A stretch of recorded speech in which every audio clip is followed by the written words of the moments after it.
Welcome to the Epic Company Culture Podcast, where your host, Josh Sweeney, will give you, the business leaders, HR professionals, and company culture aficionados, the knowledge you need to take your company culture to the next level. Hello, my name is Josh Sweeney, and welcome to the Epic Company Culture Podcast.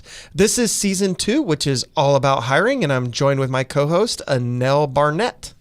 Good morning. Good morning, Annelle. All right, so the topic of today is called ghosting. So I don't know how many of our viewers know what ghosting is. So before we get into the hiring side, Annelle, tell us what ghosting even means. Yeah, so it's kind of the same as it would be in your social life or in dating, where somebody sets up a date and doesn't show up. That happens? It does happen, apparently. It's never happened to me. All right, well. But the same thing can happen in job interviewing. So the employer will sometimes ghost a candidate in the feedback process and after the interview. But there's a new trend where the candidates are ghosting employers. So that is very interesting and different. Yeah, that's a different dynamic. Before we get into the candidate's ability to do that and why that's happening, let's talk a little bit about how employers have been doing this for years. So what are the different ways that employers have ghosted candidates for the last 20 years? Yeah, employers have definitely ghosted candidates for the last maybe forever, right? Gotcha. Right. It's I think it's a numbers game. I think that so many people apply to positions that it's difficult for employers to actually give candid feedback to the people who apply specifically. Sometimes there's thousands of people that apply for a job, so getting back to each of those individuals is pretty tough. But then probably the worst case scenario is when someone interviews with the company and then that individual never gets any reply of whether they filled the position or if they're still in consideration. It's definitely a problem that employers have that should be solved.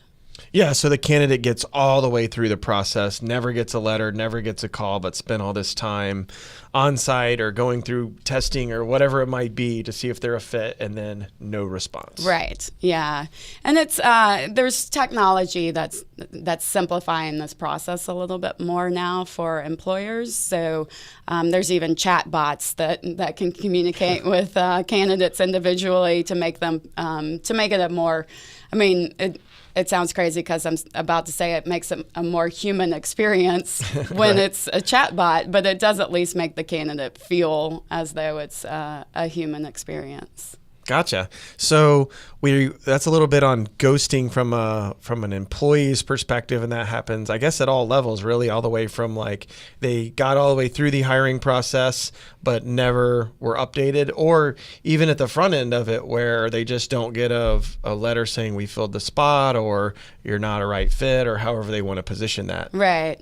Yeah. I mean, the candidate often doesn't even realize that, or they don't know that, they have no confirmation that their resume was even received. So Gotcha. It's kind of, I call it the black hole of Right. online applications. People just, you send your resume and then you never know where it goes or if anyone even sees it. Submit and ghost from the beginning. Yes. Right. Just make it a theme. Exactly. Got Yes. it. All right. So that's a little bit about ghosting candidates as an employer, but there's this new trend. There is. Where candidates just are not showing up at various stages of the interview process. Tell us about that. Right. Well, for the first time in U.S. history, I believe it's U.S. history, that may be exaggerated, but basically there are more jobs than there are candidates or people that are unemployed. And so the power has dramatically shifted from the employer having all the power to the candidates having all the power. So candidates will accept invitations to interview and not show up for an interview and not tell anyone that they aren't going to show up and just leave the employer hanging. Gotcha. So if you're an employer and somebody has a bad experience, they have Glassdoor. Are there any places where the employer can leave bad feedback about the candidate ghosting? That's interesting. No, maybe that's an opportunity for somebody. Like, right. We're going to have this big database of employees or potential employees, and you get like +1 on the ghost credits or something. Right. I will say, though, that as a recruiter, which I am, we communicate with each other, and we communicate with our hiring managers. And if we have a bad experience with a candidate, then we actually let each other know. So it's as a candidate, is number one, it's extremely unprofessional.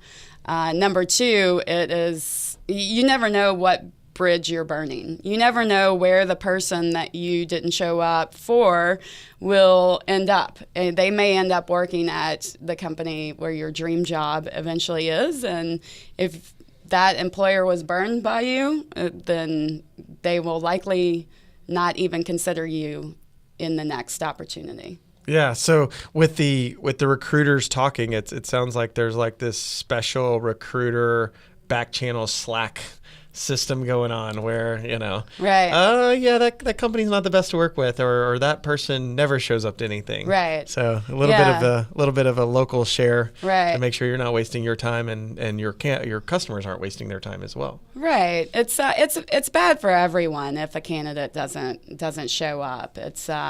It makes it seem as though the recruiter didn't do their job, even though they did, and they vetted the individual as well as they could. But the fact of the matter is people are the most unpredictable thing that there is. Right. So even if somebody checks all the boxes and appears to be the strongest candidate, it just you can't always weed people out that won't follow through and do what they say that they're going to do.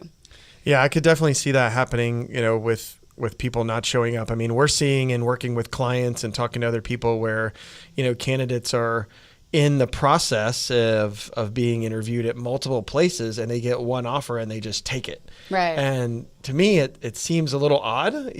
I've worked in a number of employers, and it seems like, most of them you have a week or two to make a decision. Right. So to just make a snap judgment and be like, oh, this is the one, instead of finishing out your other interviews, seems like an odd way to go. But like you said, people are kind of unpredictable. Maybe some of them just found that perfect fit, and right.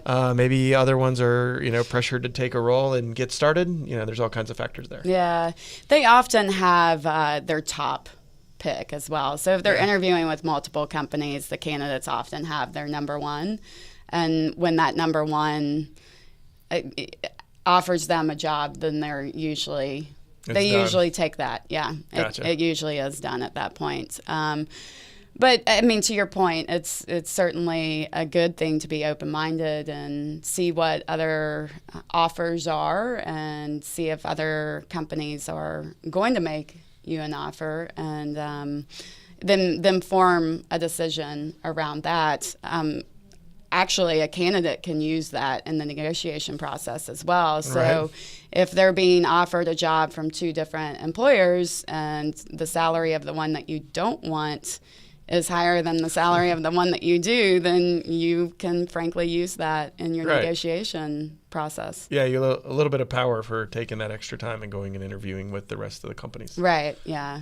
Which, I think the power is the thing that the candidates now have that they haven't had in the past. And I'm not sure that they know how to handle it as well as maybe the employer does. And right. And then candidates need to consider that the economy is not always going to be like this, and that they are not always going to have the power, and they should make decisions accordingly of how they follow through and handle the interview process. Yeah, because it could definitely come back to bite you in a crunch situation a little bit later as economics change. Yes, without question. So, awesome. Yeah. Well, thank you for sharing a little bit about ghosting. Yeah. So as an employer or as a candidate, think about whether or not you're ghosting your candidates and what you can do to increase the feedback and make sure that you're not getting any poor Glassdoor rankings on the Glassdoor.com website. Have a great day. Thank you for tuning in to today's episode of the Epic Company Culture Podcast with Josh Sweeney. If you enjoyed this content, please subscribe on iTunes, SoundCloud, or Stitcher. For additional content and transcripts, visit epicculture.co. If you have questions or topics you would like us to address or expand on, tweet us at epicculture1 or email at podcast@epicculture.co.